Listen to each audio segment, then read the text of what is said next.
How you doing? This is George Senda, the guy from Pittsburgh, and I'm going to talk about the Virginia insane shooter of a newswoman and her cameraman. The Democrats and the left are railing about gun use.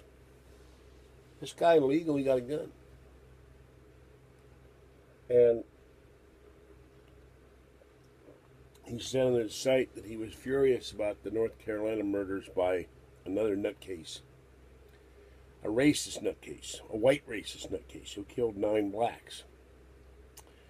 And yet the family of those blacks forgave him. The families. This guy couldn't forgive, he couldn't forget. He was determined that there was racism where none existed. And to show you how crazy this guy was, his co-workers, including the reporter he shot to death, said they were going out in the field to do a story. Now that's a standard thing. You go out in the field, you stand in the field, you plow crops in a field, you field a baseball, you grow a cornfield, or a wheat field, or a white rice field. Oh, I guess it's really rice paddy.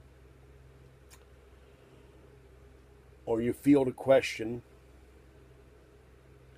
So those are all normal uses of the word field.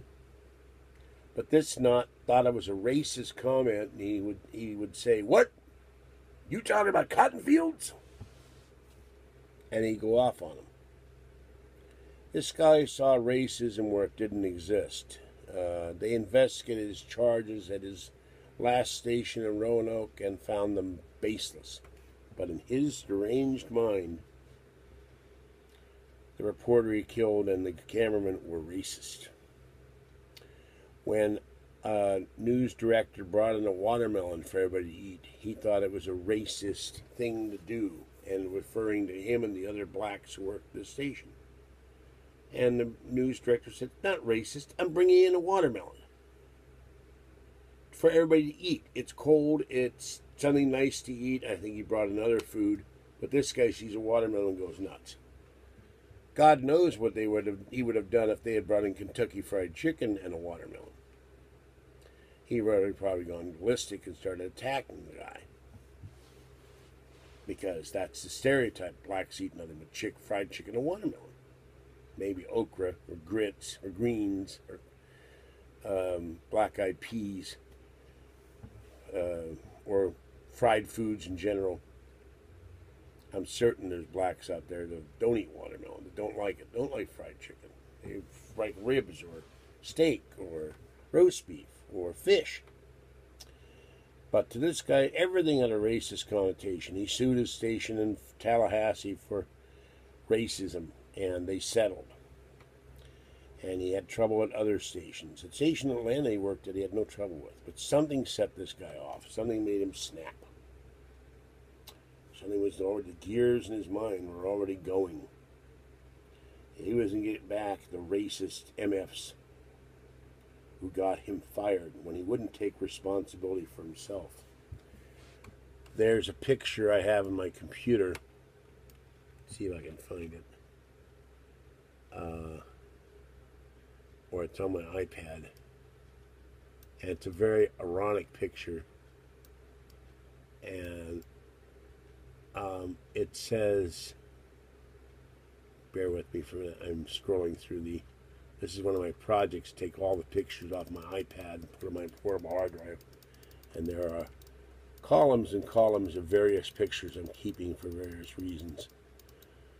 And I just got this picture a few days ago. So bear with me as I scroll down to try to find it. And it's a great picture. Oh, wait a minute. I can find it in my administrator's email. Let's see. Maybe. Yeah. I note it as self-explanatory. And the picture says, it's a black guy holding a picture. Now, I don't know if he's protesting Ferguson. He's outside a fire station in the picture, and he's not smiling.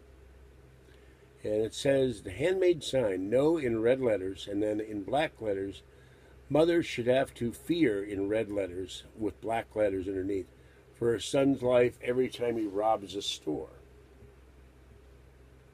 And that's an ironic picture. It can be taken a lot of ways. You got thugs robbing the stores, and then people complain when they got shot for doing it.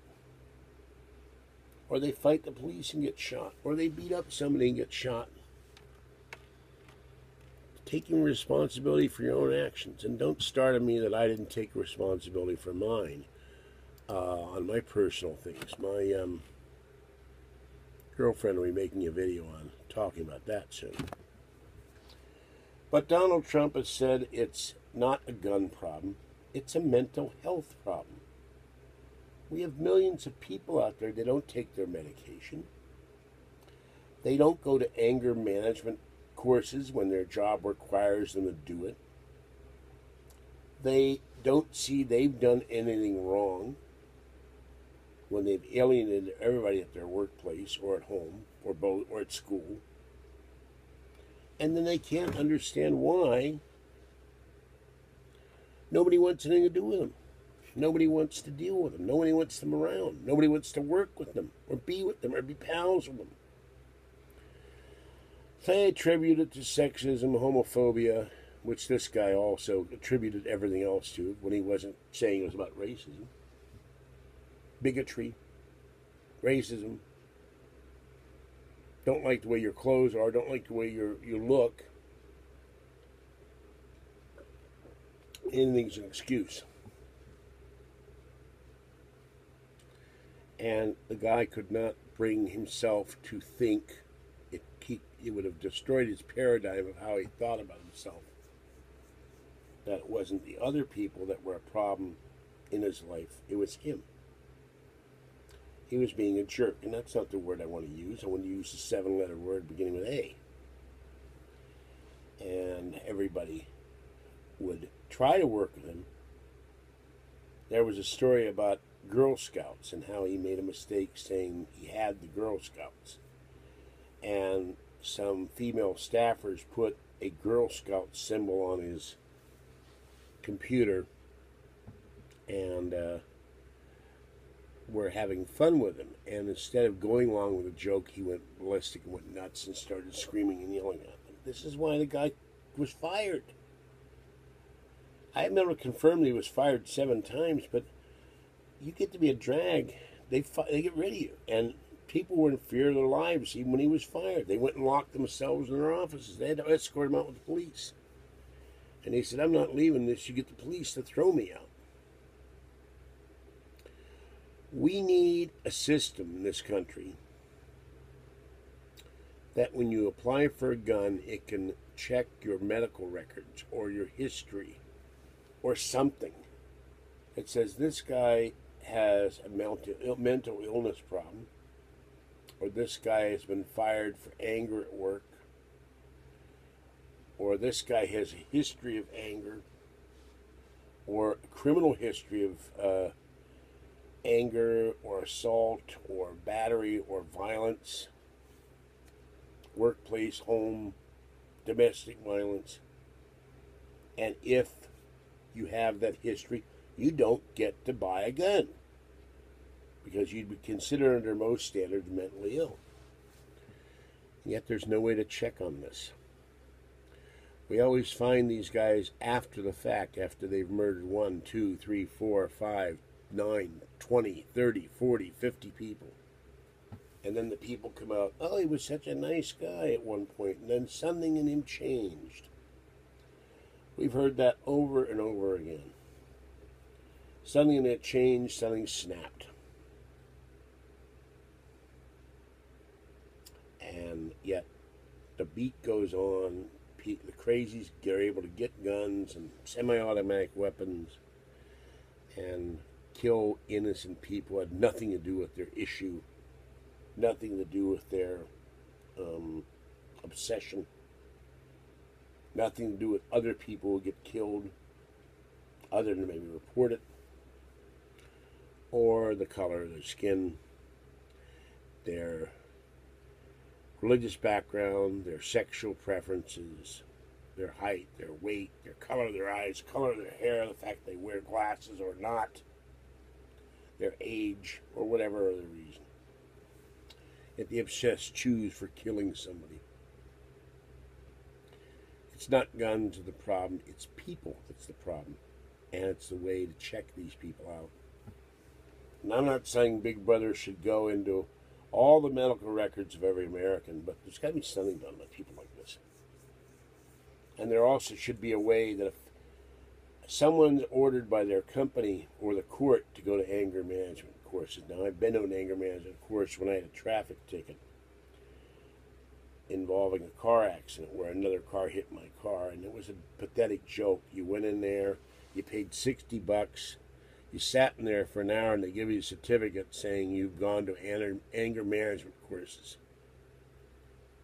That was it. An hour, and you promise not to do it again, and you leave. And you turn it into the court, and you've gone successfully to an anger management course for an hour. That's not going to help long-term issues. Now, my car got hit by someone who didn't have a license, didn't have insurance, and was an illegal alien. Because I left the scene, it was pressed, and people who saw me noticed that my big white Cadillac, they didn't even mention in the report where this guy's car came from. Eventually it was dismissed. But there were shoplifters there, there were people with multiple DUIs there, other traffic offenses, and they got the $60 dispensation from the anger management counselor, took their little paperwork into the judge, said, I've been to anger management, judge, and they write that down, okay, go for it and be angry no more. And that's ridiculous. You're not going to stop being angry at the world in an hour. There's no 24-hour Martinizing for anger. It's a long-term problem. And I know I have a temper. I've lost it with Kathy and other people, but only usually when I've just had up here. And she's still looking for a place, and we get to move all the stuff on Wednesday out of Patty's. And then we'll do a video on Patty's house and Patty's stuff. All right. Have a great evening. It's, oh my God, 7 o'clock. It's hotter than hell in this bedroom. I will be so glad tomorrow I get the part ordered for the portable air conditioner. And once that gets here, I won't have to roast in here anymore. It was 84 degrees in here yesterday. And then I can close the doors and sit here in 60-degree comfort. The only problem I'm going to have then is running the tube down to a bucket and emptying the bucket periodically. But you only have to run the air conditioner about a half an hour in here. Cools the whole room off. The air conditioner I've got in the living room is a joke. And I'm ordering the filter for our car air conditioner, which is in the glove compartment. And that should make the air conditioner work a little better. All right. We won't be here Wednesday, and usually after we've moved everything, we're going to be too damned exhausted. So I'll see if Kathy can come in and do a video, and I will catch you next time. Bye-bye.